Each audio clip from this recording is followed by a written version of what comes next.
Well, good morning, good afternoon, or good evening, depending on where you are in the world, and welcome to today's ContainerJournal.com workshop, brought to you by Techstrong, Rafay Systems, and AWS. My name is Cody J. Brown. I'm the host of Techstrong Learning, and we have an exciting workshop for you today. First, I have just a couple of housekeeping notes. Today's session is being recorded. If you miss any of our discussion, or you'd like to share with a friend, rewatch, or follow along later, the on-demand recording will be made available shortly after we conclude our live session. If you have any questions, any concerns, any troubles today at all, we want you to go ahead and send those in using the chat tab or the Q&A tab, just whichever one feels right, because we have a panel of experts that are monitoring all of it today to help you along. I'm also going to start off this program with a poll. This poll is really important for you to answer because if you say yes, then we will be able to provision you an account to follow along with today's workshop, or if you just want to hang out and watch along, press no. There are a plethora of resources available in the handouts tab, so feel free to pick or check those out at your own leisure. And of course, before we close, we are giving away 4 $25 Amazon gift cards, so be sure to stick around. So our workshop topic today is Optimize Multi-Cluster Lifecycle Management with Rafay Kubernetes Operations Platform. I'm joined by Tim Fisher, Senior Solutions Architect from Rafay Systems, Marina Novikova, Partner Solutions Architect at Amazon Web Services, and we have David Retta, Senior Solutions Architect at Rafay. We're also joined, as I said, by an array of experts from Rafay to help out with any issues you may come across, so please do reach out to us in the chat if you have any difficulties at all today. So from there, I'm going to kick it over to Marina, who's going to tell you a little bit more about this poll. Hey, everybody. Nice to meet you. As Cody mentioned, it's good morning, good afternoon, wherever you are. I located in Seattle. I'm AWS Solution Architect and work with Rafay as a partner. We're trying to do our services more align it and build the better capabilities all together. So today our workshop will be consisting of from multiple steps.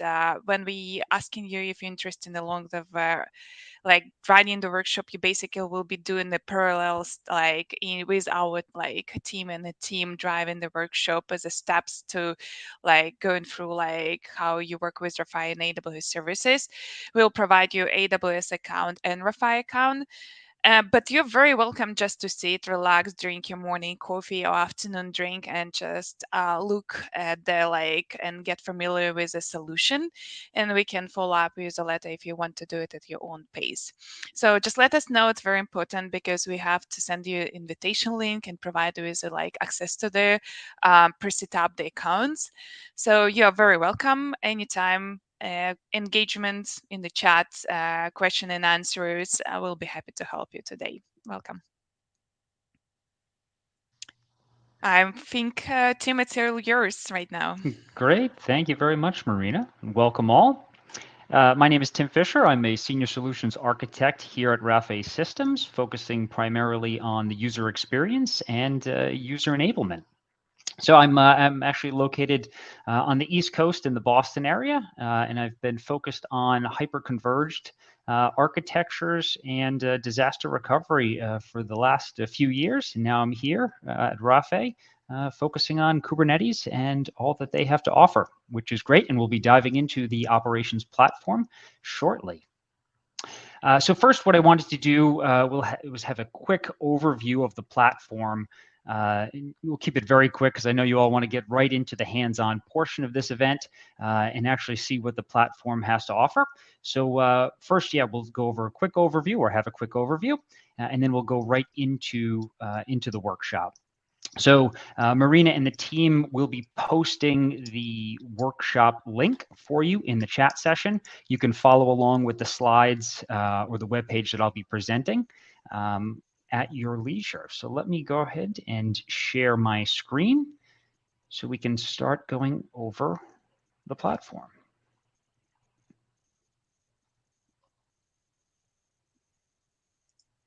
So hopefully you can all see that now. And the link, if you haven't seen it in the chat, is rafay-systems.awsworkshop.io. So you're all probably asking, how does Rafay help with Kubernetes operations? Realistically, Rafay simplifies Kubernetes operations at scale through a full suite of turnkey services for full fleet-wide cluster and application management. Using a SaaS-based controller, we're able to offer comprehensive cluster and application lifecycle management to simplify the many tasks associated with Kubernetes. And all of you who have worked with Kubernetes, right? It's a complex environment, and if you're managing a handful of clusters, it is doable with a team of engineers. However, when you start to scale to dozens of clusters, it can be overwhelming and a daunting task. So what we've been finding is that most teams are going out and building their own tools and infrastructure to manage this complex environment. What Rafay does is it helps simplify all of these different tasks through its core set of services. So what we can see here on the screen is that core set of services. So first is multi-cluster management, which allows us to manage the full cluster lifecycle of Amazon EKS clusters, as well as self-managed clusters. This includes provisioning, upgrades, scaling of node groups, as well as deprovisioning right at the end of the life of a cluster. We have zero trust access, which enables controlled, audited access for both users and automated systems. We'll actually go through that and test out zero trust access in today's workshop. Visibility and monitoring. This is another main piece, right? Everyone needs data today to make decisions, to act appropriately. So with visibility and monitoring, it enables teams to visualize and monitor applications and underlying infrastructure through pre-configured dashboards. And we'll be looking at those quite extensively during today's workshop as well. Backup and restore. Backup and restore enables disaster recovery and migration of Kubernetes, the control plane, as well as application data to help with both of those tasks. Kubernetes policy management uses the Open Policy Agent Framework, or OPA, to enable policy management for clusters, as well as the containers running on those clusters. And then finally, last but not least, GitOps. Our GitOps enables infrastructure orchestration and application deployment through multi-stage Git-triggered pipelines. And these are all customizable and definable by the user. So you can build as complex of a pipeline as you want to handle the objective that you're looking for. So with that being said, those are the core services of the Rafay platform. And hopefully at this point in time, you've all received an email for those of you who will be participating in the hands-on portion of today's workshop. That email contains the link that you'll need to log into the Rafay console. You'll also should be seeing, once again, that link for the event engine or the workshop, which once again is rafay-systems.awsworkshop.io. And that is what I'm displaying here on the screen. So I'll give everyone a minute to get those links, get logged in, and we can jump right into the hands-on portion of today's workshop. If you have any issues or problems, feel free to message us in the chat session, and the team will assist. We'll just take a few seconds here and let everyone get up to speed. I will be moving on to the event engine portion. Marina, did you have a comment? Oh, no, it just was be interesting while we're waiting and setting up our accounts to hear about the experience of the people and probably how they're familiar with EKS. Do they use EKS? How familiar are they with Rafay? Do they have like right now in their organizations any like ready probably pipeline continuous like containers deployments like GitOps pipeline? What is your experience and what your learning objective today? Feel free to just to post it in the chat. We're very interested to hear like what kind of audience we have and what is your level. Yeah, great. Thank you very much, Marina. Yeah, we'll be looking at the chat to see those comments come in.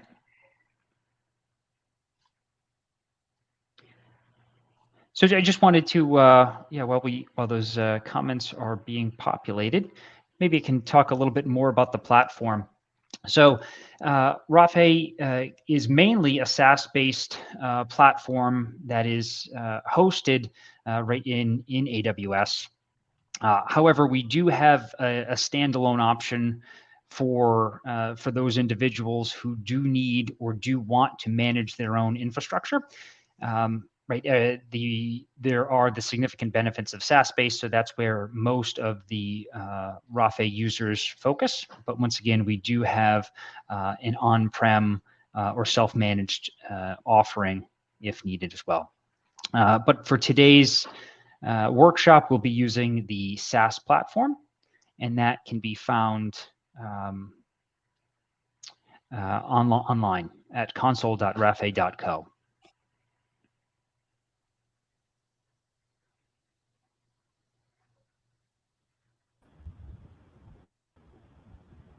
Marina, how are we looking with the registrations at this point? I'm sorry, in terms of the account setups, do we have most enabled and ready? I'm not sure yet. I see the team is working and still waiting for the update. Sorry for that. Yeah, I think you probably can little talk start showing how to log in Event Engine, because we can start logging into Event Engine and then like set up Rafay account. So we should. I think, yeah, go ahead with opening. Okay, great. Thank you. So on my screen here, we are in the Event Engine portion of the workshop. So Event Engine is AWS's hosted workshop environment where it will create an AWS account for us, and all of the infrastructure needed for today's workshop will be hosted in those Event Engine labs. These labs will be available for 24 hours, so feel free to continue to use these environments after this workshop and test out more of the features and functionality that Rafay and AWS has to offer.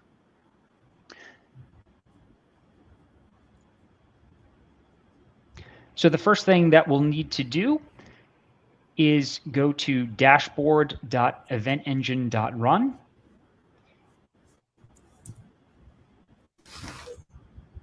And right now, we're just going to be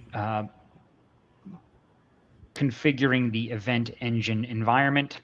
And then once that is ready, the infrastructure will be set up where we can then tie that into the Rafay console accounts that are being provisioned for you right now.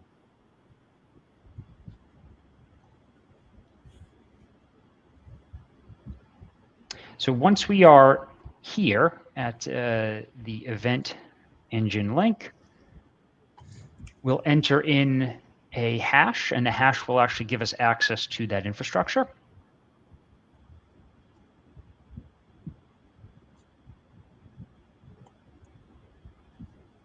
We'll accept. And what we're going to want to do here is email a one-time password. So we'll be prompted for our email address.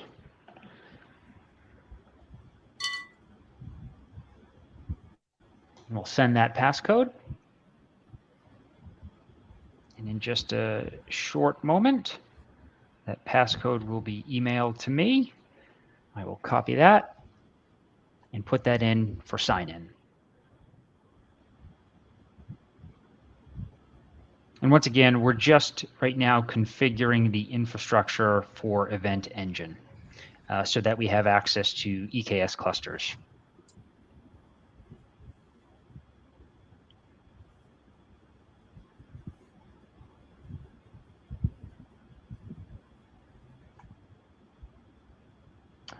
Once we are here, we can go to the AWS console. And actually, what I will do to make this simpler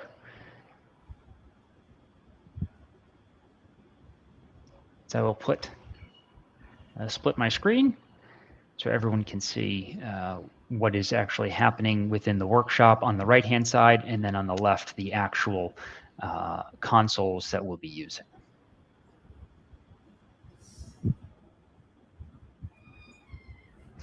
So now I will open the AWS console, which will open another tab. And the first thing we want to do once we're in the console is just ensure that we're in the right region. So we all want to be in US East for this workshop.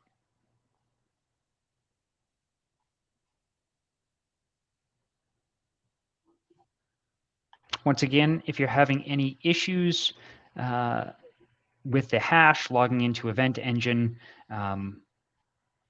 please let us know and the team will assist.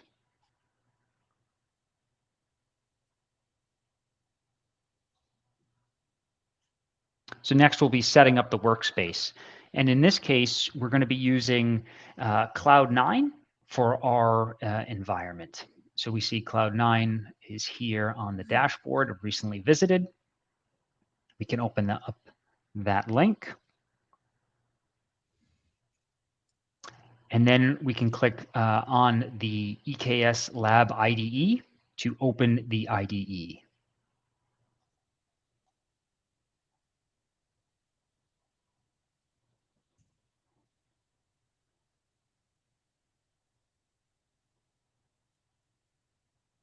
It will take a minute for the instance to be provisioned and come up.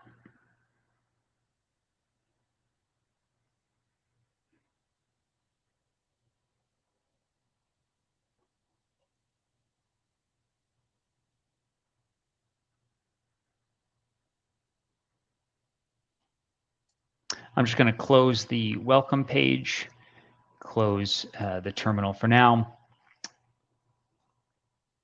And moving on to the next piece in terms of actually configuring the workspace. First thing that we need to do is go into the settings in the upper right-hand corner. Once in the gear icon, we want to go to AWS settings and disable the AWS managed temporary credentials. And then we can exit out of that and it will be saved.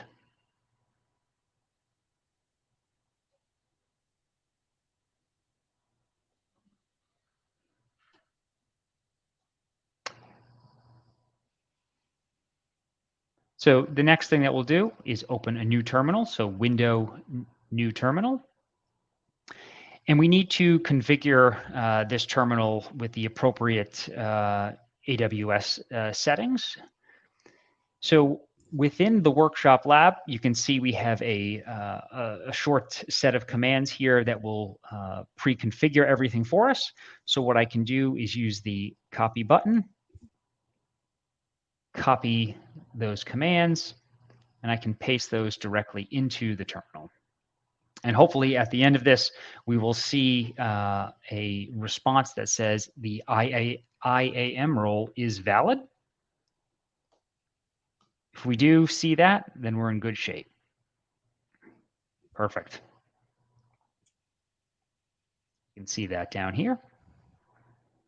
So now this environment is configured with the appropriate permissions to access the resources that we're going to need for the workshop.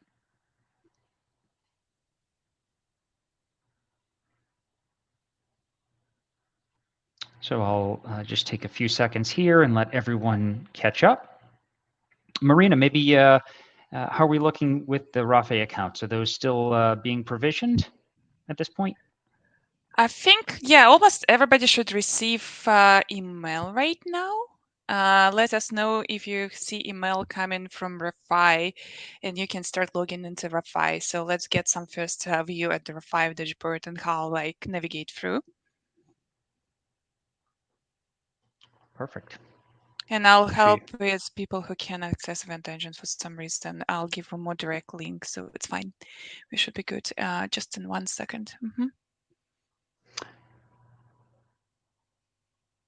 Actually, what we will do is finish the configuration of the IDE, and then we can jump right over into the console and start looking at some of the dashboards to actually see how many users have logged in. So once again, we've just configured the IDE for the appropriate set of permissions to use the IAM role. The next piece that we need to perform here is we actually need to set up kubectl to be able to access the clusters. So once again, we will copy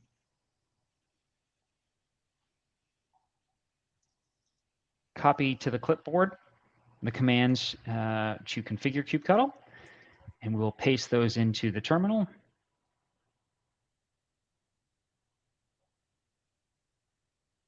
And hopefully, we should be able to get all of the namespaces of the cluster. So to give a little bit more insight into what we'll be doing shortly is currently within EKS, there is a pre-provisioned cluster for us, and we'll be importing that into the Rafay platform. So with Rafay, we have the ability to provision new clusters as well as import and manage existing infrastructure.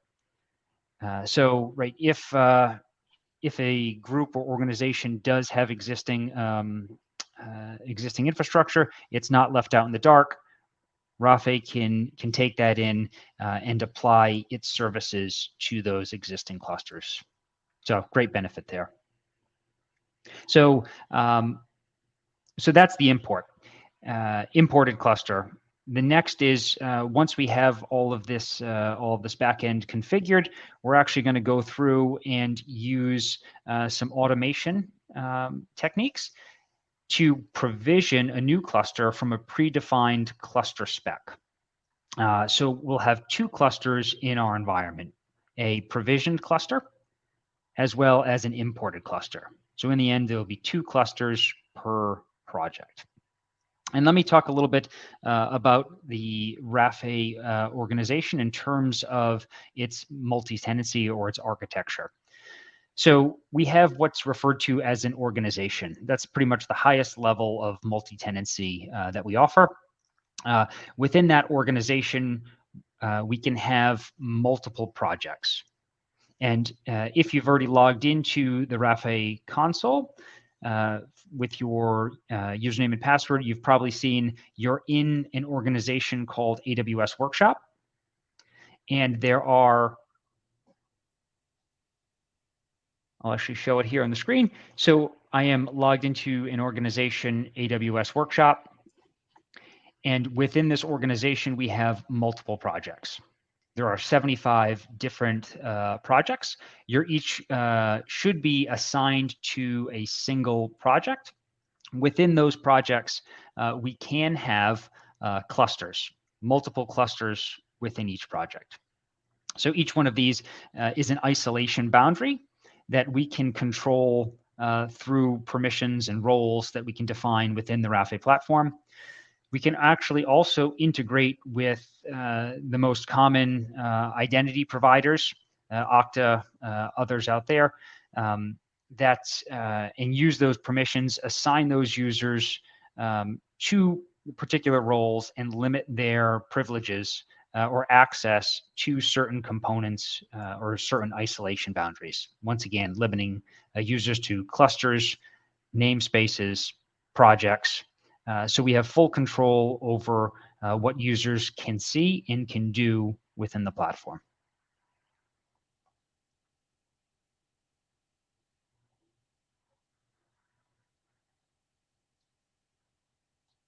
Marina, is there anyone that's having problems? Should we hold on before we continue at this point? Yeah, we also have a problem that some of people emails, work emails, and the gateway is a blocking email from Rafay. Guys, don't worry, we'll figure it out. We will not let you without account. And if the problem is not solved, just listen right now, and we'll give you provide account to post that. We'll definitely follow up and give you account, and you'll have it for free next dates to play. So if anything, like if we cannot really provide you and you cannot receive email right now from Rafay, just like go like with a team, with a flow, and we will give you access and do it self-paced later. Okay. Great, thanks, Marina. Yeah, apologies, folks, on that. But yeah, as Marina said, we will get you the access that you need eventually so that you can work with the platform and test this out yourself. For those of you who have been able to access the platform, hopefully you've gone in and you've configured the IDE.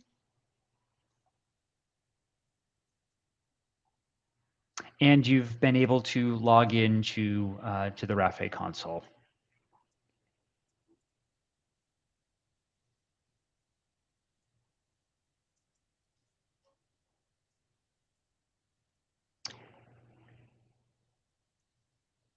So the very first thing, we've kind of talked about multi-tenancy to some level. We each now have our project within the organization. What we first need to do on the Rafay side is create a cloud credential. And each one of us will have to do this within our own projects. What this cloud credential will do for us is it will actually create that trust relationship between Rafay and AWS, so that Rafay has the appropriate permissions within AWS to provision and manage infrastructure. So to create that cloud credential, I'm going to be going into my project, which is Workshop 01.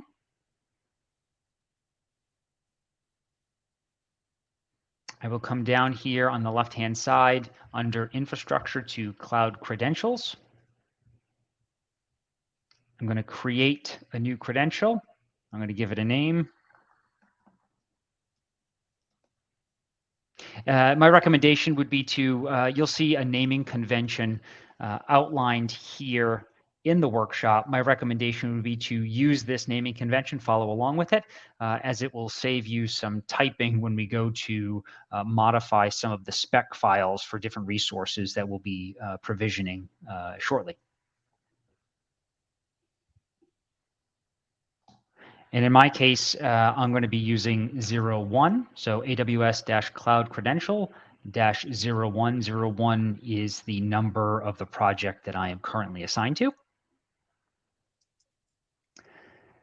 The provider is by default set to AWS, and we want to go for credential type. We want to select role, and you'll see there's two pieces of predefined information here. One is the account ID, the other is the external ID.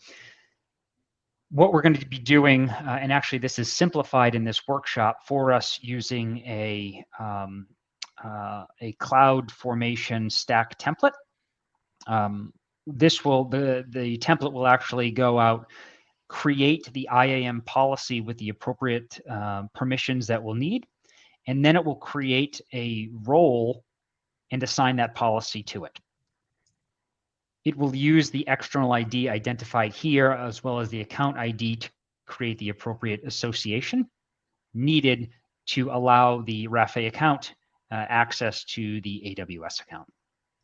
So we can actually now move ahead, and we'll see that cloud formation template link right here in the workshop content.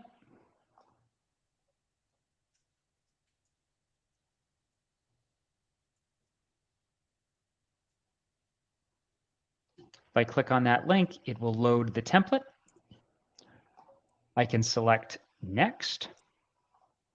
And then on the left-hand side here, I'm going to be copying the external ID. And this is critical, as this is the linking or mapping relationship between the two accounts. So I'm going to copy that external ID, and I will paste it here in the template and hit Next. I can scroll to the bottom and hit Next. We're going to accept all the defaults. And then finally, accept the acknowledgement and create the CloudFormation stack. Once again, this CloudFormation stack is going to go out and create the policy and the role necessary that we'll need for provisioning purposes and management purposes of EKS infrastructure. This is going to take just a minute or two, And once it is done, we can go to the Outputs tab. And in that Outputs tab of the stack, it will populate the role ARN for us. We can then take that role ARN from the AWS console and paste that into the Rafay console, and we'll hit save. That will create the cloud credential so that we can then begin provisioning in EKS Cluster.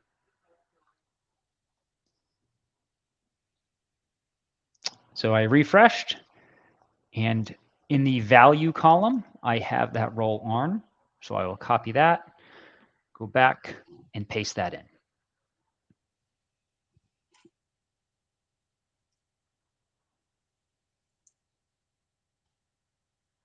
So I'll give everyone a moment to finish that configuration.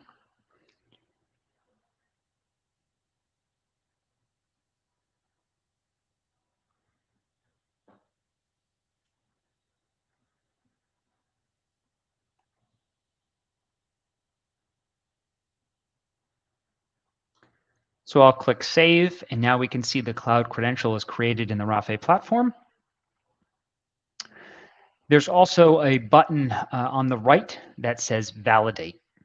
So I will click that Validate button, and we have a positive validation up here. So that is good news. Our cloud credential is created and valid.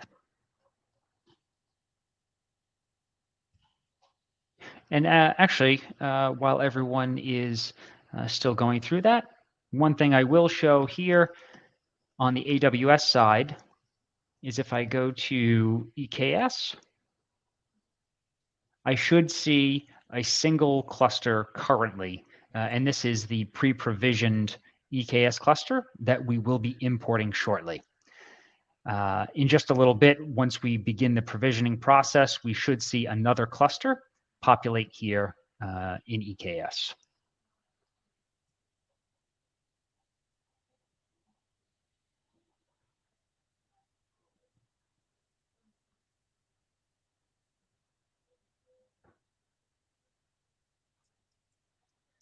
And for some of you folks, I may be going a little too slow. My apologies.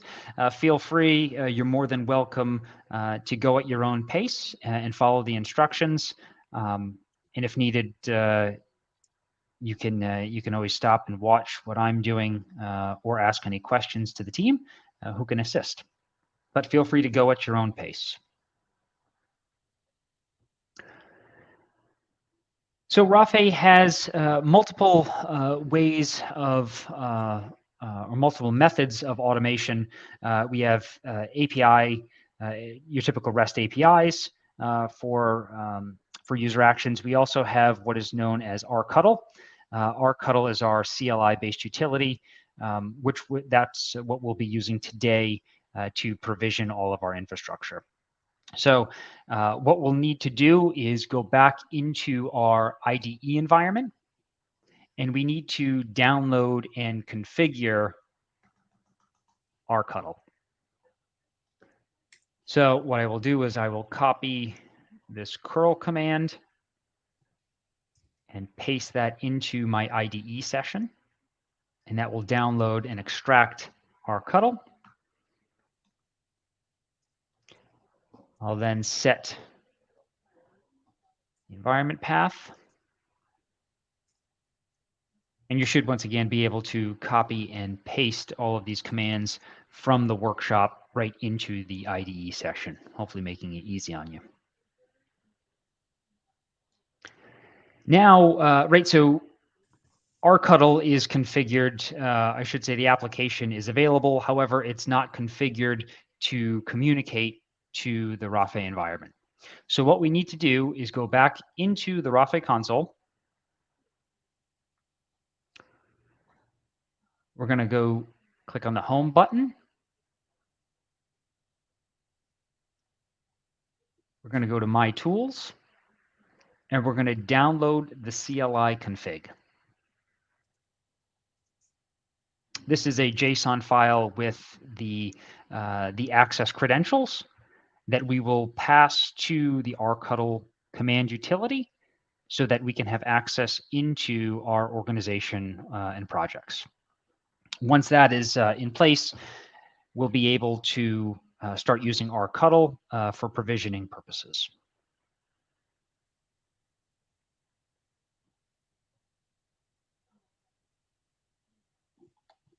So now that I have the CLI config downloaded, I'm going to go back to our IDE environment, click on File, Upload Local Files.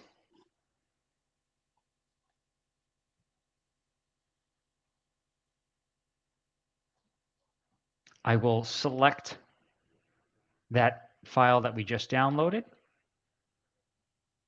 And now you can see that that file was uploaded directly into the IDE environment. And if we click on that, you can see basic JSON file with the key and secret for access. Now what we need to do is initialize or import that config file into the rcuddle utility. So I will go into the IDE terminal,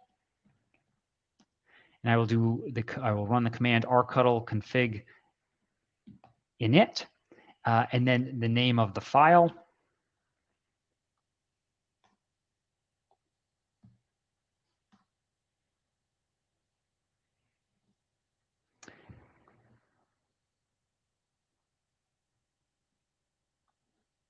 So I'll give everyone a moment to download that file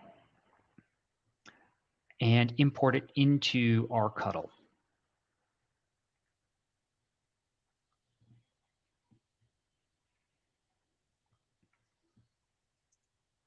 And then to validate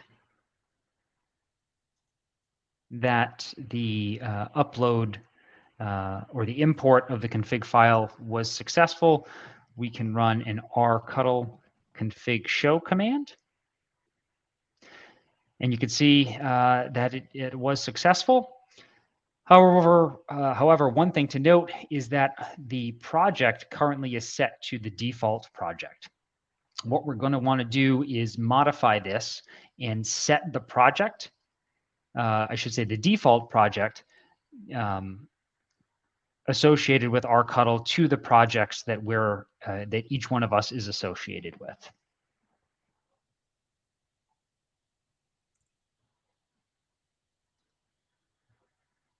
And you can see here on the right-hand side of the screen, the command to do that is rcuddle config set project, and then the name of your project. And once again, my project is AWS-workshop-01. So that is the name I will use.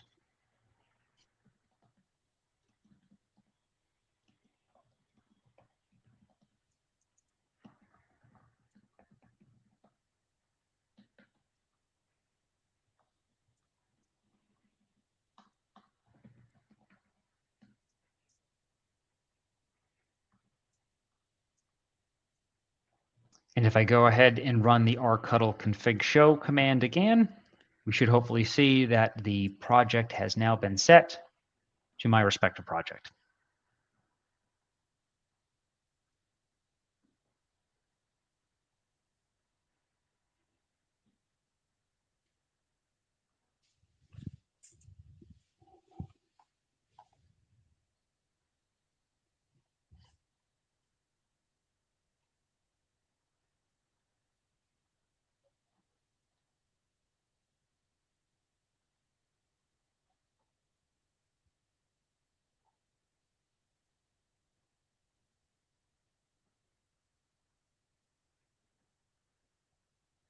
So hopefully everyone is caught up at this point. So right now, once again, we've just downloaded rcuddle, which is the command line utility to manage the Rafay platform. And we've downloaded the CLI config file that contains the credentials for us to access our organization within the Rafay console.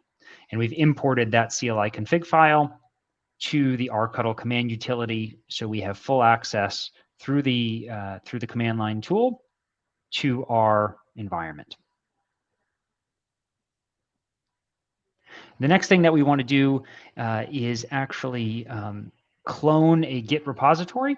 The Git repository that we'll be cloning contains all of the spec files for the resources that we'll be provisioning in today's workshop. So we can see that file here, or I should say that command. We will copy that git clone command.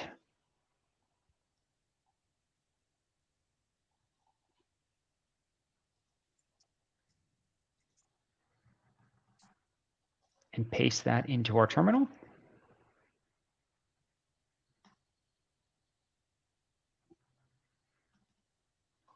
And we can see up here in the IDE tree that we now have a folder, AWS Workshops, with a KOP workshop folder, and each one of our respective resources that we'll be provisioning today.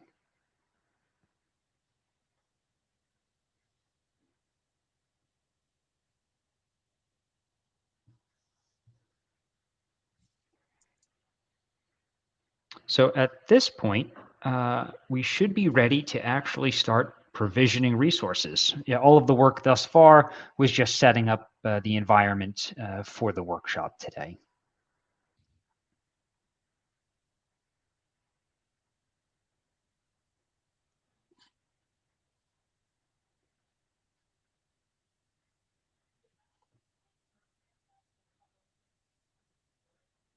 Marina, are there any open questions that we should address at this time? No, I think we are good. We're trying to help people who couldn't get access in the beginning. Yeah, we'll not forget anyone. We'll send all steps by step. I think people are listening, Tim. Keep going. Thank you. Great. So we'll move on actually now to the provisioning step. So as I mentioned before, there's going to be two clusters that we're going to be using. The first one is an existing cluster that we will import into the Rafay platform. The second, which is what we'll be doing now, we will be provisioning a new EKS cluster through a predefined cluster spec. So what we can do is we will go to the IDE once again. We'll expand the cluster folder, and in that you'll see a provisioned -cluster.yaml file. We can open that YAML file, and we can update this YAML file with a few different pieces of information. So I'm going to be updating some of the names in this YAML with unique names that match my specific project. So in this case, I'm going to be naming my cluster provisioned -cluster 01, and I'm using the number of my project. I am going to be updating the project name to my project, AWS Workshop 01.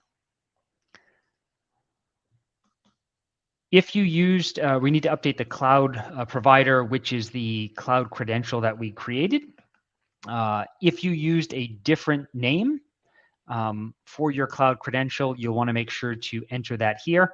In my case, I used the predefined naming convention, which was AWS-cloud credential-XX, and I'm going to be entering my my number there, which is 01 once again.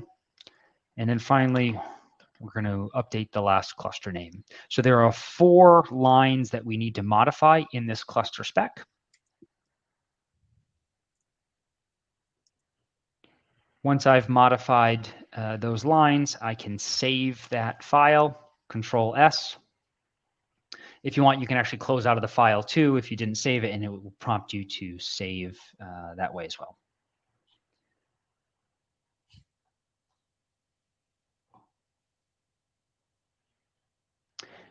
So now that we have the file updated, I am going to move to that directory,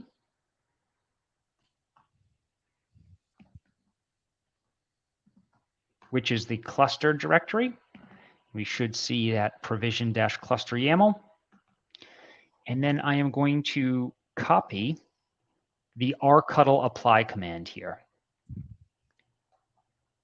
This rcutl apply command will actually apply the cluster spec. So it will look at the cluster spec, identify that there is a difference in the running configuration, notice that difference, and then actually begin to provision that cluster for us. So a single command, rcutl apply, can be used with most all spec files. So I will paste that here. And we receive a task ID, which is great news. This means the cluster is the cluster provisioning was accepted by the controller. So if we go back into the controller, I will go into my project. And I can see here we have a cluster, provision cluster 01. If I click on that cluster, we can see that it is in the process of being provisioned. And then if we jump back to EKS, we should hopefully in a few moments see that that new cluster is being provisioned. So we'll come back to that and check that in just a little bit.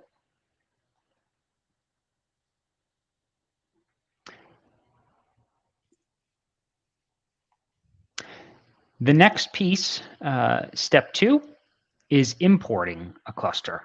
So we're going to go back now. Let me take a step back and say that provisioning the cluster will take between 30 and 40 minutes. And that is primarily one for EKS to create all of the resources. And then the remainder of that time is for Rafay to fully provision that cluster with its components and register that cluster within the Rafay platform and apply the blueprint, which we will get into blueprints shortly.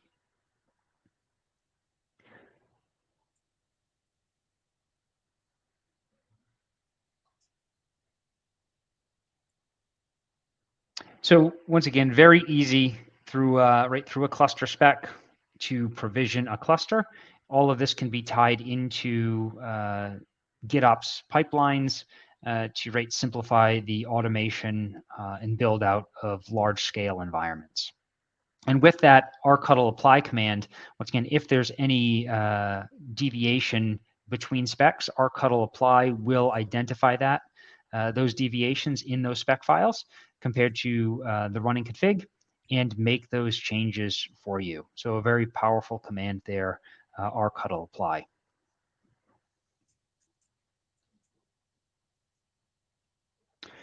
So we can jump right into step 2, the import. So there are a few rcutl commands here. I should say one rcutl command and a kubectl command. We're going to be using rcutl create cluster. You'll see that in this text here, in these commands, we do have an XX. We'll need to update that with a unique name. So once again, replace the XX in that command with the number of your project. So I am going to copy that. I'm going to throw that in a text or an editor and make that change.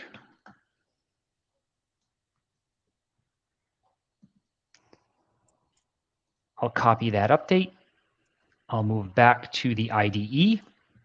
And in that terminal, I will paste those commands.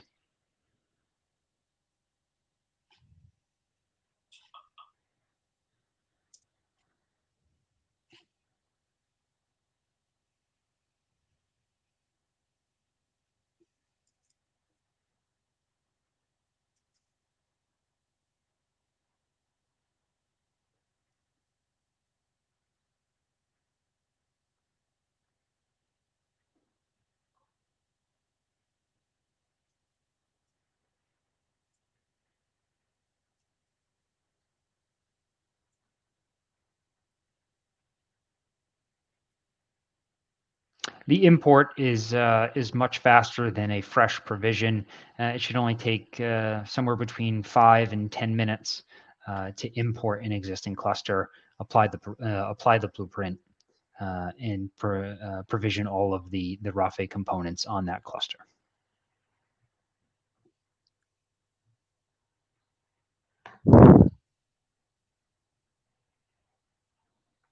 So now that I've run those 3 commands, I can jump back into the Rafay console. And I can now see we have the imported cluster. And we can see that it is beginning to check in and be provisioned. So this will take, like I said, a few minutes. So this is a great time. If anyone has any questions, feel free to post them, and it will give others a chance to catch up. So we're all on the same page. We don't have specific question, guys. Feel free. We're very welcome. Questions like about the flow, about architecture, anything. There was a question probably because some of the people, I'm pretty sure it's hard to follow workshop and to listen it, is like if we are using Terraform when deploying it, probably Tim, you can drive a little bit how Rafay works in general, what's the behind of the scene, probably high level, what's the architecture of the Rafay and how we deploy to Kubernetes to EKS. Sure. So I'm trying to think here how to answer that question. It's a fairly high level. So once again, we created that cloud credential. That's the biggest piece. The cloud credential, right, gives us the appropriate permissions, or gives the Rafay console the appropriate permissions into an individual AWS account, so that it can then create the appropriate CloudFormation stacks to provision the resources needed. Everything on our side is done through CloudFormation, so that we can track and monitor all of the actions that are being taken from a provisioning and update standpoint. So we not only support EKS, we also support on-prem clusters and even other providers. Each one is built a little bit differently in terms of what can be done or how it's done. But we do support all of those different variants of Kubernetes clusters.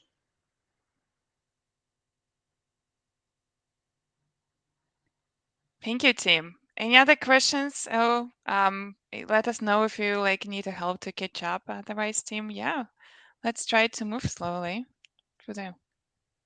Thank you, David, for links.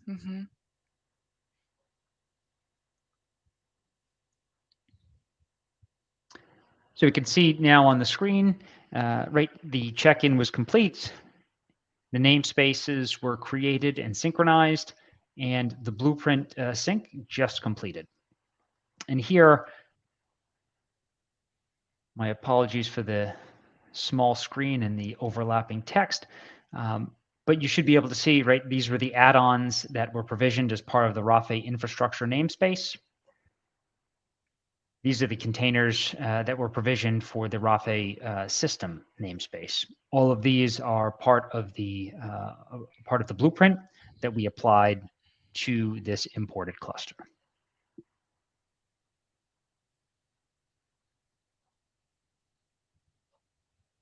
If we go back to the clusters tab, we should see soon that this imported cluster is going to be fully checked in, and we should see the health of that. If we jump back here to EKS, we can now see that we have our provision cluster is in the process of being created.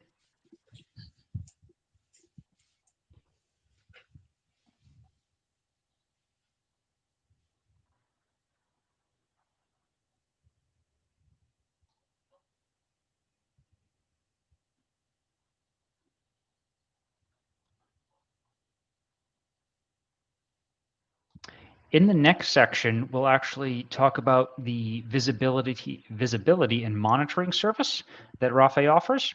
We'll actually walk through all of the different dashboards. So in just a second, as all of our clusters are coming online and reporting in, that should help populate the dashboards to give us some more useful data to see. So we'll just give that another minute. And we can access the highest level dashboard by clicking on the home button and then dashboard at the top of the screen. And this is the org level dashboard that we're viewing currently.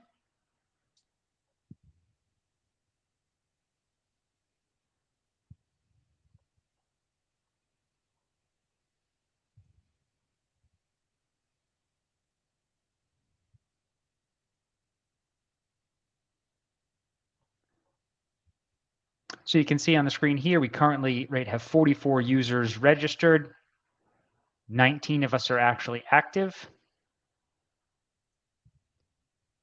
There are 76 projects created, only one healthy cluster thus far. So it looks like we may need to give it a little bit more time for users to start getting their clusters provisioned and imported.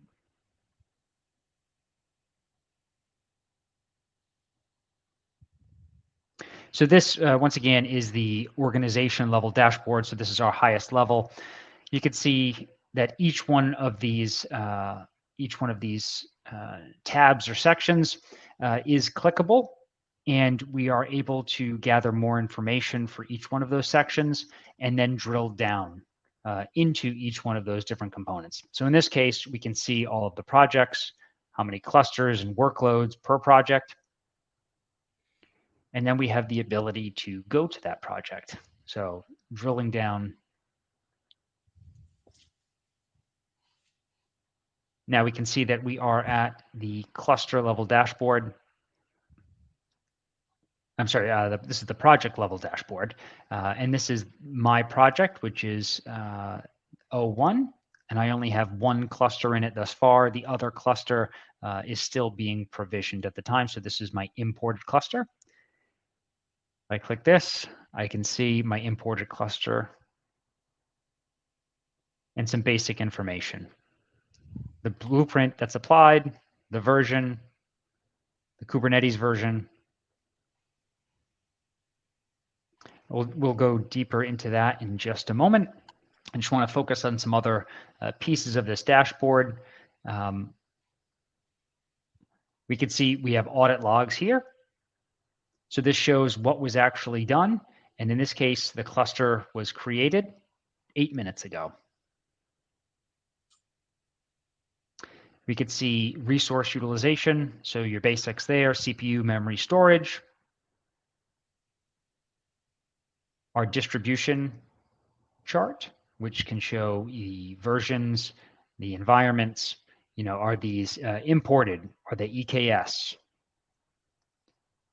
And then finally, the different blueprints that are used. So quite a bit of information on all of these dashboards. And once again, I think the biggest benefit here is being able to drill down. So let's take a closer look at that cluster.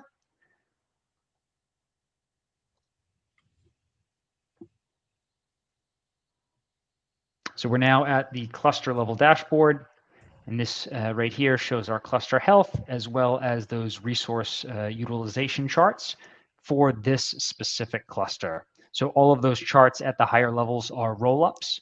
So with multiple clusters within a project, the project level dashboard will show the roll-up of all of the utilization for all of those clusters. We have the ability now on the cluster level dashboard to see our nodes. So right now we have 3 nodes. We can drill down and see individual information about those nodes, right? The OS image, kernel version, all of our labels. We can also click on the overview to actually see the individual node utilization. So right now we see health, the pod count, and then our resource utilization for that individual node. So quite a bit of visibility at multiple levels here.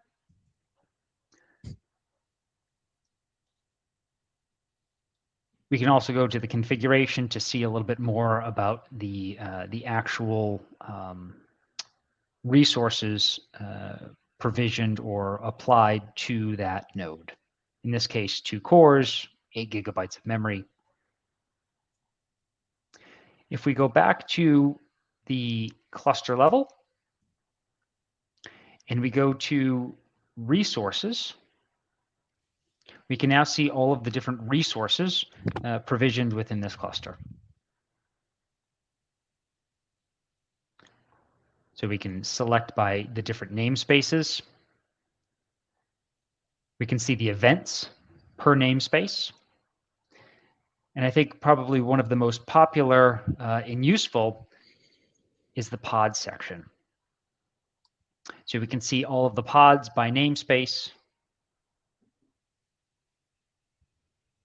And we'll get into this shortly, but I just wanted to show this now. This is one feature of our Zero Trust kubectl access. We can select an individual pod, and we can gather different information. Right? We can edit the spec of that pod. We can gather a quick describe of it. Events. We can gather the events of that pod without having to go into the command line and execute anything. So it's all right here at the user's fingertips. But I think what is pretty neat is the shell and logs section. If we click on that, we can get the logs of that pod. We can actually open an exec terminal. And this is where our Zero Trust kubectl access comes in. We are now logged directly into that pod, which could be behind a firewall, right? No VPN is needed. And we can start running commands. And actually,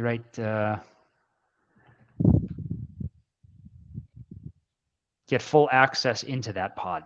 So very nice feature, very convenient, very powerful.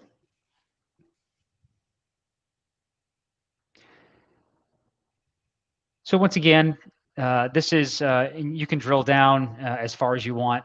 Pretty much all of the information you could ever imagine is within these dashboards. It all depends what you're looking for, but it is all available here within the UI. So a very great resource for fleet-wide management. Right? No need for extra tools, extra utilities.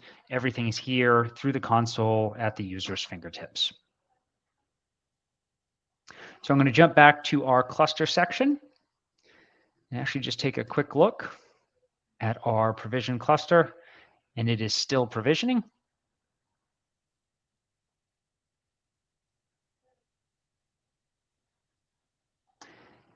And I'm going to go back to the cluster-wide dashboard for the project here, and we can see we have our imported cluster tile, which gives some good information at a high level about that particular cluster. Right, when it last checked in to the Rafay console, the control plane status, the blueprint synchronization. So if we perform an operation like a blueprint update, we will see that here within this tile.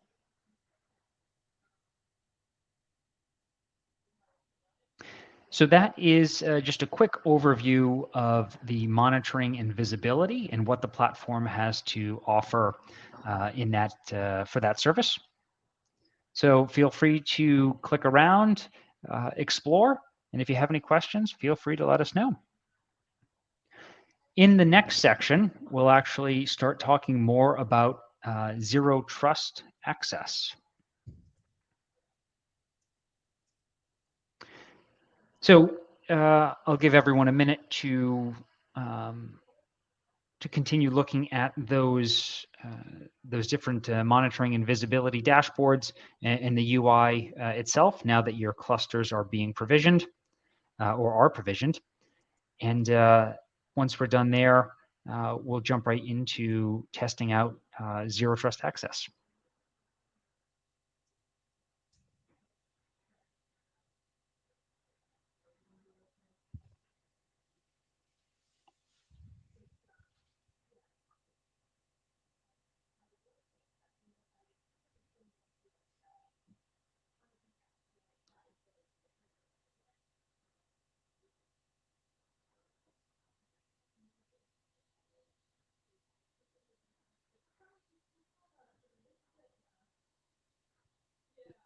There are no questions so far, team.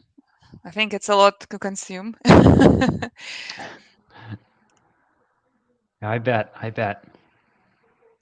I know. I would love to see the question is like what the current like problems and like at the current team you have in the organization. I'm pretty sure it's like, hey, how to do this, how to do that. Um, yeah, I see a lot of different like feedback in the current organization when they have a compliance or visibility, observability, how to do it at the scale. So yeah, feel free. It's like the like chat is all yours. Yeah. Tim.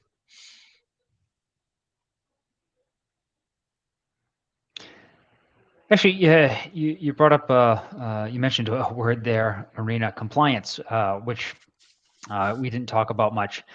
So maybe let me, while folks are still driving around the dashboards, let me quickly talk about blueprinting and compliance.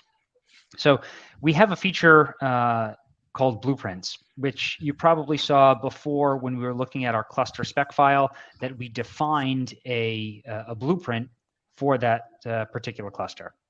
So these blueprints are fully customizable by the user to pretty much form a baseline for a cluster.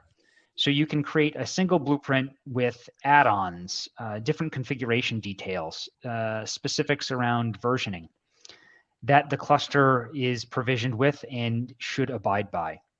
We have the ability to apply this blueprint to a cluster, to a fleet of clusters, so that they stay within compliance to a sense, that they're not deviating from that blueprint. We have the ability to block, well, I should say, to detect deviation and block it if needed.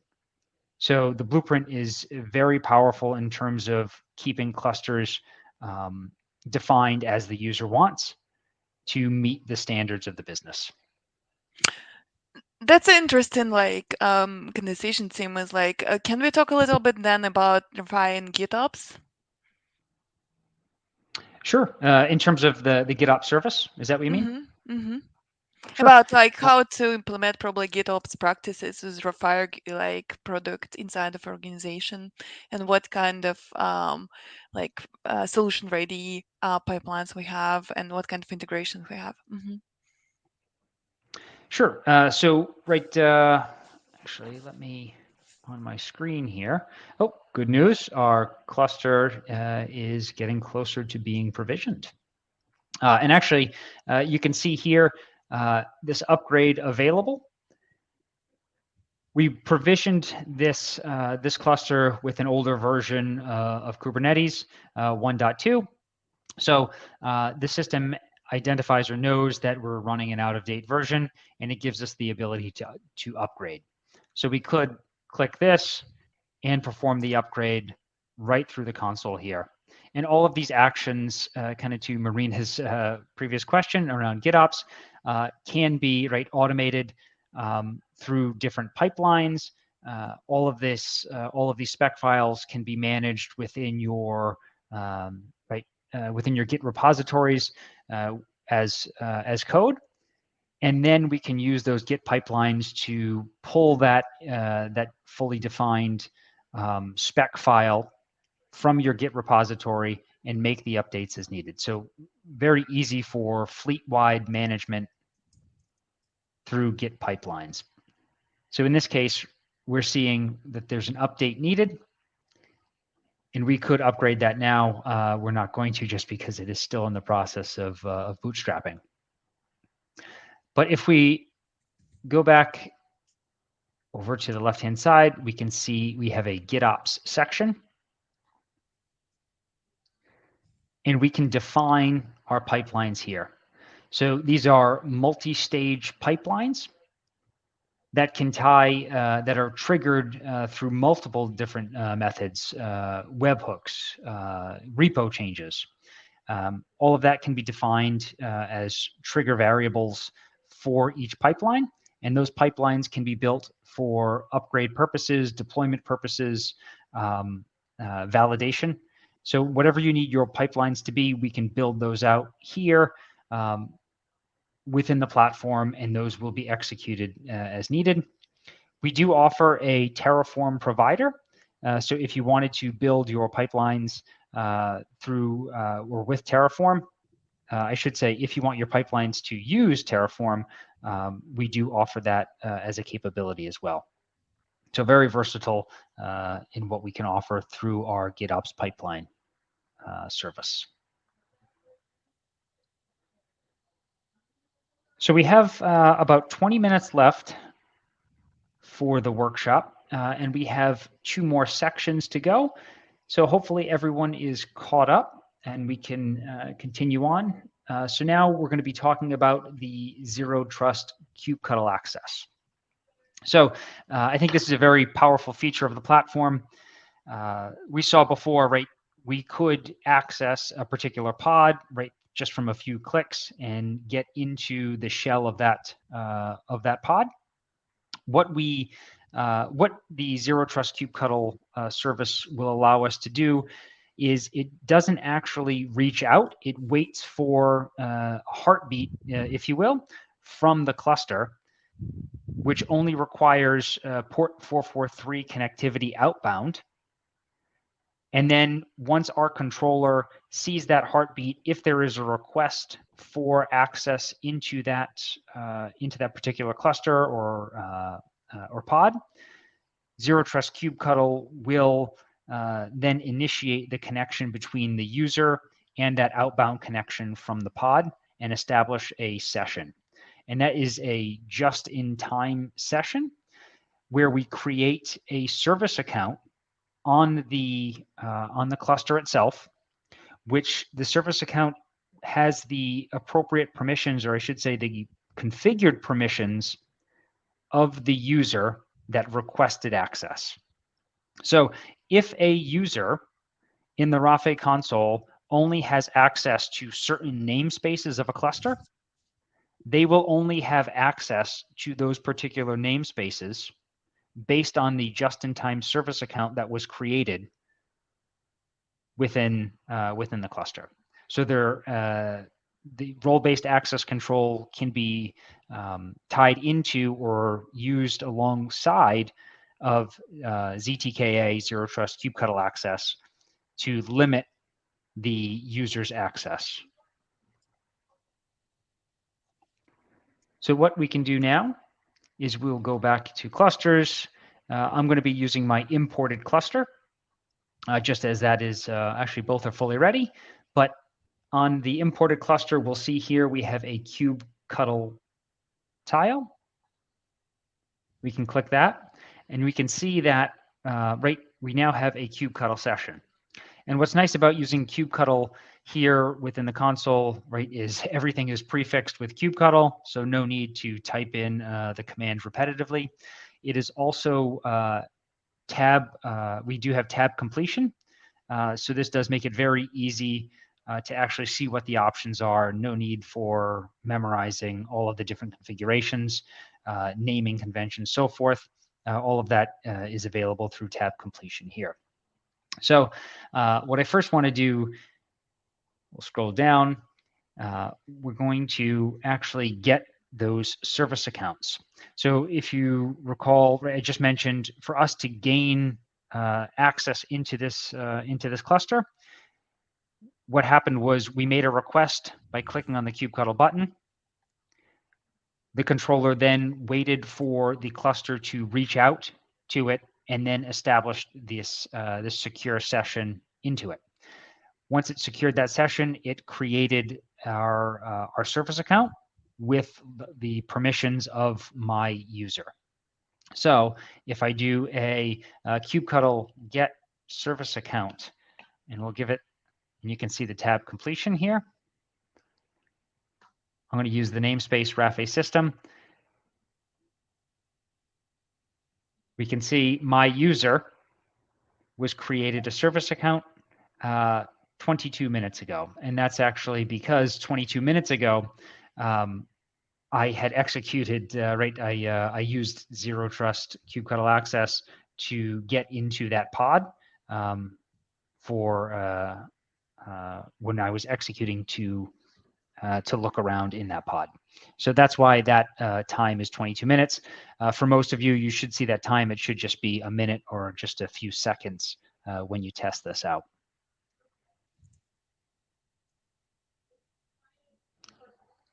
Right. We also have full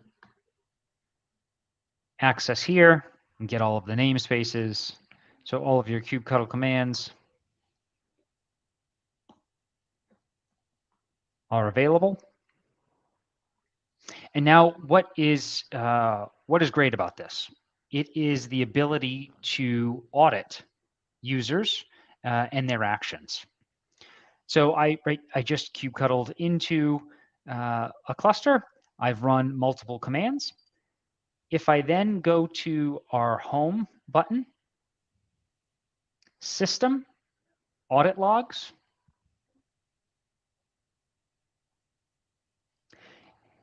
and I go to the kubectl tab, I can see, let me expand this to make it easier to read.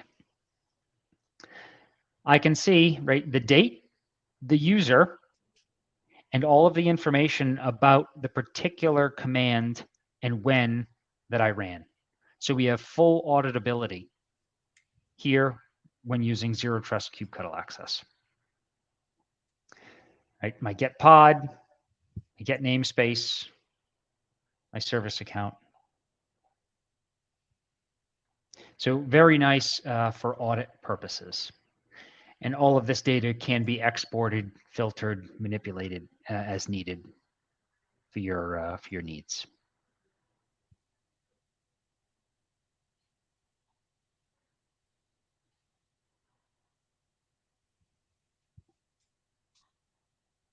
So that is Zero Trust kubectl access.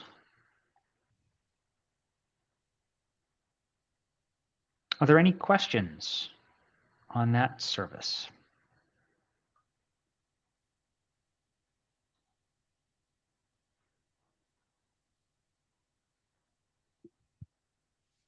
I don't see any questions so far, Tim. Okay. That's good news. Everyone's heads down in their labs. I hope so. I truly believe hands-on experience are very valuable. Until you touch an experience, you can't really compare and understand how it feels and like how it makes your life better. Agreed. Agreed. Talking about making one's life better, I think the next section around our ability to use a blueprint and apply an add-on, a custom add-on, will be very useful and make many folks' lives better. So in the next section, what we'll be doing is we'll be creating, or I should say, adding a repository. And this is the AWS Cloudwatch repo. We'll add that into the Rafay platform. We'll then create an add-on that pulls from that repository. It will pull the Cloudwatch app from that, and then we will build a custom blueprint and version that contains that Cloudwatch add-on. So once again, we'll build those three resources, and then we'll apply that blueprint to our cluster. And realistically, what that blueprint, what applying that blueprint will do is it will load that new add-on into the cluster. So we will get full Cloudwatch capabilities by adding that add-on into the blueprint and applying that blueprint to our cluster. And once again, that blueprint can be used across the entire fleet to simplify and standardize the configuration of clusters. So we only have 10 minutes left here, so I will jump right into this. So the first thing I want to do is we're going to jump back into our IDE.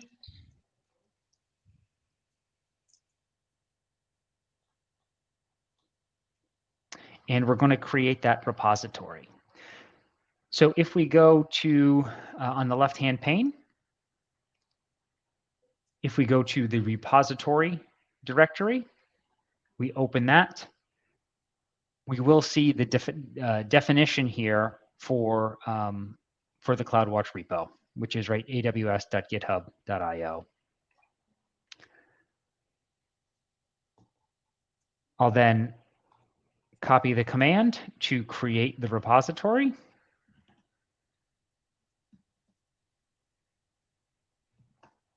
I'm going to go to the repository folder to execute. Successfully created the repository. So if I jump back into the Rafay console, go into my project,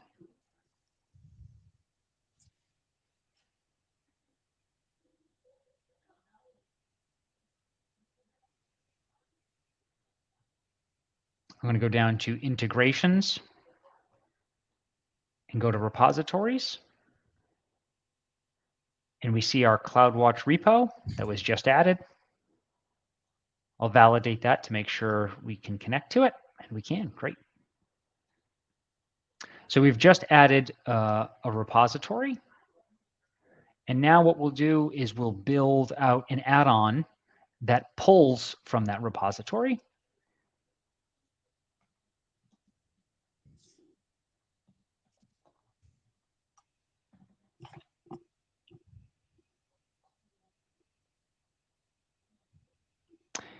So once again, now in the top left tree panel, we'll look at the add-on folder, and you'll see there's two files there. There's a custom values file and a Cloudwatch add-on file. So we'll open the Cloudwatch spec, and we can see some information here. What we will need to do is update the project with our particular or our specific project name. And once again, mine is AWS Workshop 01. I will save that file. And then I'll need to update the custom values file with the name of my imported cluster. So I will update that as well. So I've just updated the two files with the specifics around my environment within the add-on folder.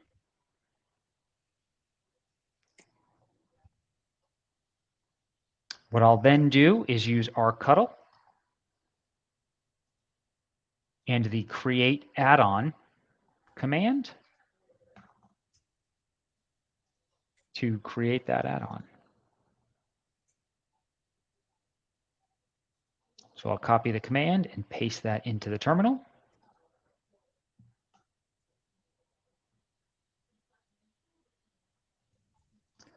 And if we go back to the Rafay console, go to infrastructure, add-ons,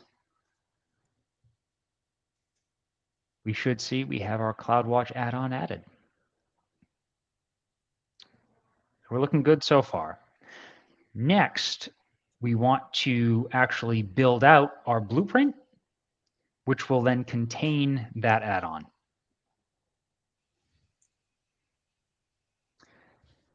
So we can now go to our blueprint folder. And we'll see two different files here. One is the blueprint, and one is the blueprint version. So the first thing that we need to do for the blueprint is update the project name that we want this blueprint to be created in. And this is just some basic high-level information about the blueprint, nothing too specific. All of the specifics for the blueprint are defined within the version. And blueprints have versions, right? Things change. So we do have the versioning capability within a blueprint to make modifications and track those changes. So in this case, we'll just be building out a single version. And you can see that this blueprint, right, we have the name Cloudwatch Blueprint. We're going to assign it to a project, so I need to update that with my project name. It is based off of the default blueprint. And then we are adding on the Cloudwatch add-on that we just built. And one of the other notable features here, or notable configurations, is the drift action. If you remember before, I said we could potentially use this for compliance purposes. And in this case, we are blocking and notifying if a change to a cluster deviates from the defined blueprint. So once again, I've gone ahead and updated the project name. I will save that change. And then we can go in, and the first thing that we want to do is create the blueprint, and that uses the rctl create blueprint command. So in my terminal, I am going to move to the blueprint directory.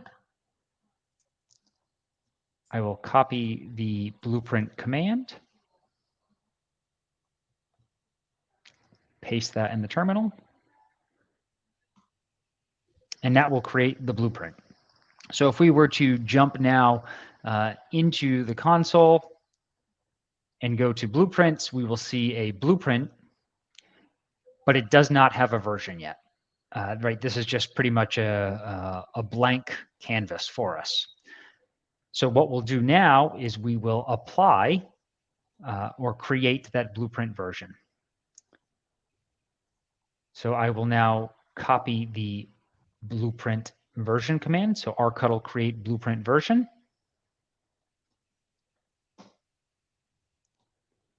And I'll paste that in the terminal.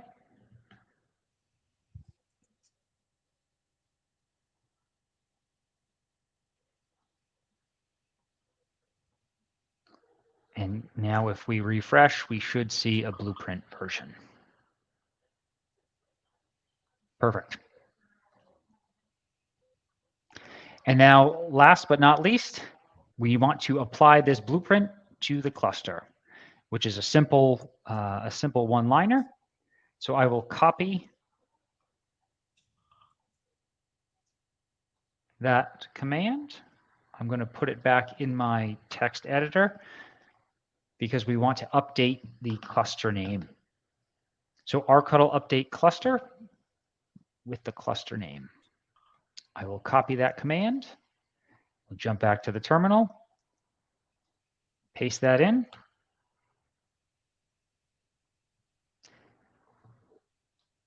And then if we go back to the Rafay console, we take a look at the cluster, we can see that in our imported cluster tile, the blueprint sync is in progress, which means that it is updating the blueprint to our Cloudwatch blueprint. So very simple to build out a standardized blueprint that can be used cluster-wide and then applied using a pipeline, using automation across the entire fleet. So these are just some of the ways that we can that Rafay can simplify the overall lifecycle management of clusters and applications. So this should only take, it's actually almost done, so it'll be done in another second. In probably around 5 minutes or so, if we were to log into AWS and go to Cloudwatch, we would actually see within the container insights that this cluster is reporting its metrics to Cloudwatch.